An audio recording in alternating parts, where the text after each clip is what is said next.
প্রশ্ন হলো 6x² - 1 = 4x বের করতে বলেছে 36x² + 1/x²।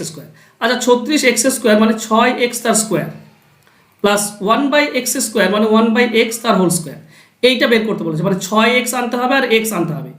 তো এখানে তো 6x² আছে, তো 6x² যদি আমি x দিয়ে ভাগ করি তো 6x পাবো, -1 আছে তাকে যদি x দিয়ে ভাগ করি তাহলে x পাচ্ছি, সমান সমান এদিকে রয়েছে 4x, তাকে আমি x দিয়ে ভাগ করব।